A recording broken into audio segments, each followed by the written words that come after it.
నిర్గమాకాండం 32వ అధ్యాయంలోకి రండి.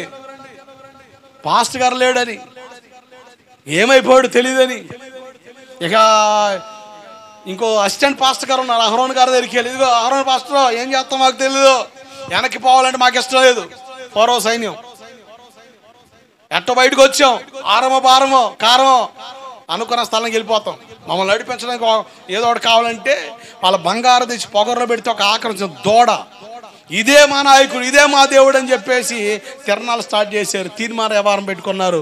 ఇక డాన్స్ పిల్లలు తెచ్చుకొని రిమోల్ డాన్స్ చేస్తున్న ఒకడు. పాస్టర్ గారు 40 రోజులు ఉపవాసాలు ఉండి ప్రార్థనలు ఉండి వీళ్ళ కొరకు కనిపెట్టి దేవుని ఆలోచనతో బయటకు వస్తే ఈయన దగ్గర నమ్మకస్తుడు ఉన్నాడు యెహోషువ.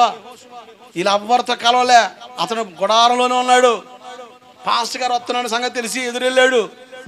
సడన్గా సౌండ్ నిలబడుతున్నాయి. యెహోషువ ఏంది గోల?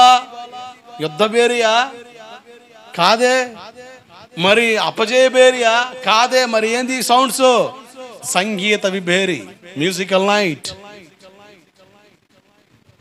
పాస్టర్ గారు చూస్తే ఒకవాడు తాగి అసలు చూసుకో రికార్డ్ తిని తాగుతా గందరగోళం ఉంటుంది అని కేకే, కానీ అదురుపోయి పక్క పోయినప్పుడు కూడా ఉరుమురు చూస్తున్న ఒకడు టయానికి వచ్చాడు. ఈయన ఎవడు చెప్పాడు రా పాస్టర్ గారికి అని పట్ట పట్ట పట్ట పలుకురుతో ఒకడు గుడ్లు ఉరుమురు చూస్తున్న ఒకడు. పాస్టర్ గారు కనుక బతిపోయిన ఒకడేమో ఎంత పాస్టర్ గారు అయితే మాత్రం ఏంది ఇది అని ఒకడు.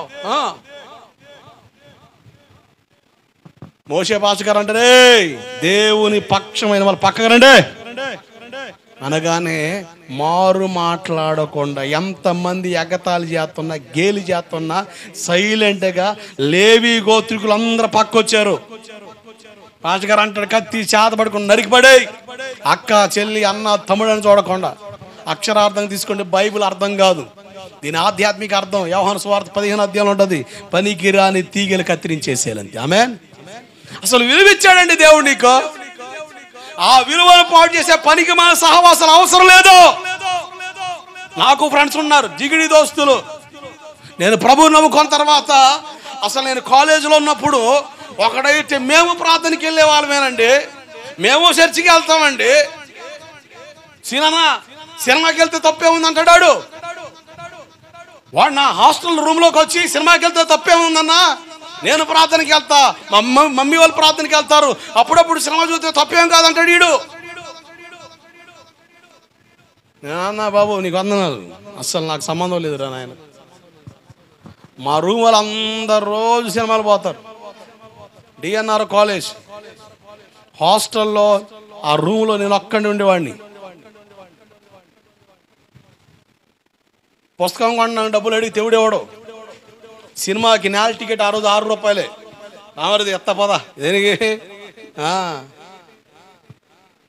నీ ఇంట్లో పోలేదంటే ఎవడేవాడో, నీ ఆయన పోయి 200 కావాలి తూర్పాకు, ఏదది మా దేవమందిరం పుణ్యస్థానం, అది దాన్ని దర్శించకపోతే నువ్వు చర్చికి వెళ్ళిపోతే నీకు ఎట్లా ఉంటుందో.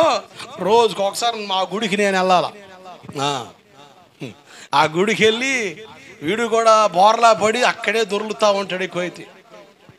మనకు ఆత్మహత్య ఎట్లా ఉంటుందో వాడికి అట్లా ఉంటుంది అన్నమాట.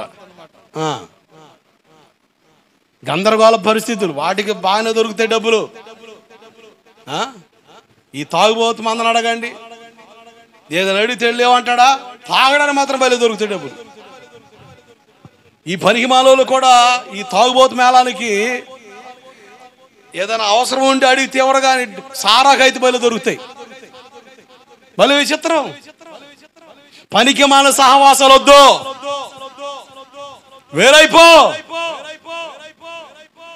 నేను భక్తి జీవితంలో చాలా ఎదుర్కొన్నా, కొంతమంది స్త్రీల ద్వారా అభ్యంతరాలు ఎదుర్కొన్నా. అసలు కొంతమంది అయితే పని కొట్టుకొని నిఘా పెట్టి, నేను అందుకనే సైతాన్ గడికి ఒక పేరు పెట్టేవాడు మేనమామ, అడగకుండా పిల్లెత్తానంటాడు. చూడరాళ్ళుడా ఒకసారి చూడరా నా కూతురు అంటే, నీకు అన్నం పెడతారా చూడరా ఒకసారి నా కూతురుని చూడరా, అరే బాబా అంటాడు. మేనమామ వద్దన్న ఒకటి పిల్లెత్తానంటాడు. నీ భక్తిని పాడు చేయాలని, నీ ఆత్మీయతను పాడు చేయాలని, ఇవన్నీ కూడా ఎదుర్కోవాలి. పరిశుద్ధ జీవితాన్ని కాపాడుకోవడానికి ఇష్టపడగలిగితే దేవుడు మనకిచ్చిన విలువను మనం కాపాడుకోగలిగితే మన కొమ్ము ఎత్తువాడాయనే. గట్టిగా చప్పలు కొడుతూ స్తోత్రం చెప్పండి. హల్లెలూయా. మూడోదిగా ప్రతిష్ట. ప్రతి ఇష్టాన్ని చంపేసుకున్నారు, దేవుని ఇష్టాన్ని భాగ్యం ఎంచుకున్నారు గనక దేవుడు అన్నారు, నిత్యము నా సన్నిధిలో మీరు సేవ చేస్తారన్నాడు. ఆమేన్. హల్లెలూయా. ఎంత పోరాటంలో నుంచి పొందుకున్నారండి అంత భాగ్యాన్ని. నీకు సింపుల్గా దేవుడు ఇచ్చాడు అవకాశం, నీకు విలువ అర్థం కావట్లేదు. ఆయన సన్నిధిలో నిలిచే భాగ్యం గొప్ప భాగ్యం. దేవుని సన్నిధిలో నిలిచే సమయాన్ని దేవుని సన్నిధిలో నిలబడు. దేవుడిని ఎదుర్కొన్నాడా, నీ పరిస్థితులు మారుతాయి అంతే. ఏ సమయాన్ని ఎదుర్కొంటాడో తెలియదు, ఏ సమయాన్ని దేవుడిని దర్శిస్తాడో తెలియదు. మీరు ఆశ్చర్యకరమైన మాట చూడగలరు. ఈరోజు మట్లాదివారం కదా, దీనికి ఒక ప్రాధాన్యత ఉంది. యేసు ప్రభుల వారు గాడిదనెక్కి యెరూషలేములోకి ప్రయాణం కట్టిన రోజు ఇది. ఓ సందర్భాన్ని చూడండి ఒకసారి. లూకాసు వార్తలో ఒక మాట మీకు కనబడుద్ది. యెరూషలేమును చూసి ఆయన భలే దుఃఖపడతాడు. యెరూషలేమును చూసి ఆయన ఏడుస్తూ చక్కని మాట చెబుతారు. లూకాసు వార్త 19వ అధ్యాయం.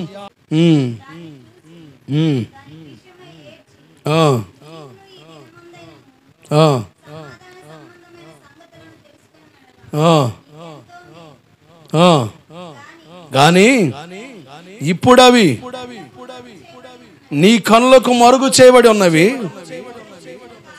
ప్రభువుని నువ్వు దర్శించిన కాలము నువ్వు ఎరుగకుంటివే. యెరూషలేమా, ఓ యెరూషలేమా. యెరూషలేమును చూసి ఏడుతున్నాడు, బోరు బోరుని ఏడుతున్నాడు ఆయన. ఓ యెరూషలేమా, దేవుడిని దర్శించిన కాలాన్ని ఎరగకున్నావు నువ్వు. ఆయన ఎప్పుడు నేను దర్శిస్తాడో తెలియదు. ఆయన సన్నిధిలో నిలిచే సమయాన్ని ఆయన సన్నిధిలో నిలవడం, అది నీకు క్షేమాధారం. దేవుడు ఎప్పుడు దర్శిస్తాడో తెలియదు. ఆయన దర్శించే కాలం ఎరిగి మేలుకోనుండ మంచిది. దేవుడు నిన్ను దర్శించే స్థలం దేవుని మందిరం. దేవుడినితో మాట్లాడే స్థలం దేవుని మందిరం. ఇదిగో ఈ బలిపీఠాన్ని కేంద్రంగా చేసుకొని దేవుడు మాట్లాడుతాడు నీతో. కనుక ఆయన సన్నిధిలో నిలిచే సమయాలు కేటాయించబడినప్పుడల్లా ఖచ్చితంగా దేవుని సన్నిధిలో నిలబడు.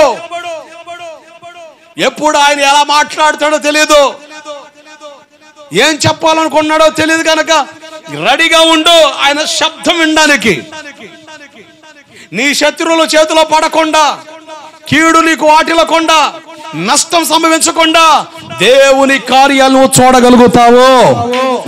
హల్లెలూయా, హల్లెలూయా.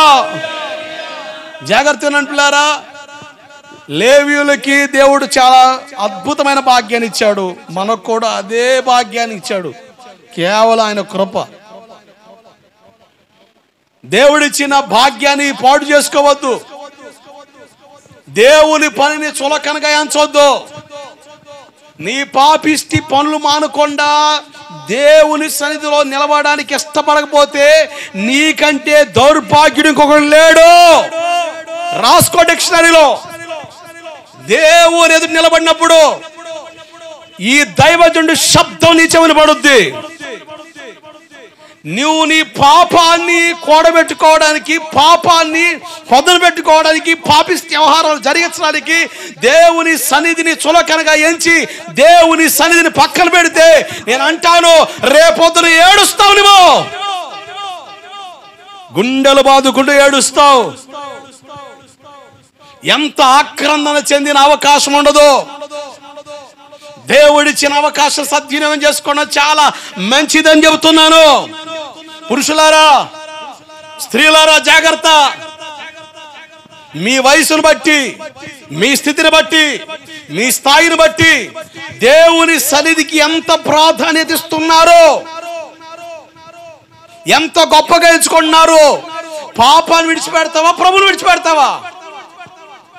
ప్రభువునే విడిచిపెడుతున్నావు కానీ పాపాన్ని మాత్రం విడిచిపెట్టలేదు. నేనంటాను, పాపాన్ని విడిచిపెట్టి ప్రభుని హత్తుకుంటే దేవుడిని గణపరుస్తాడు, దేవుడిని గొప్ప చేస్తాడు, దేవుడిని తల ఎత్తుతాడు, నిన్ను నిలబెడతాడు. పాపం కొరకు, నీ పనికిమాల వ్యవహారాల కొరకు దేవుని సన్నిధిని విడిచి తిరిగావా, నీ జీవితం కుక్క కంటే హీనంగా మారిపోద్ది. కుక్క చింపిన ఇస్తరాకు ఎలాగైతే దేనికి పనికిరాదో అట్లా నీ జీవితం విచ్ఛిన్నం చేస్తాడు వాడు.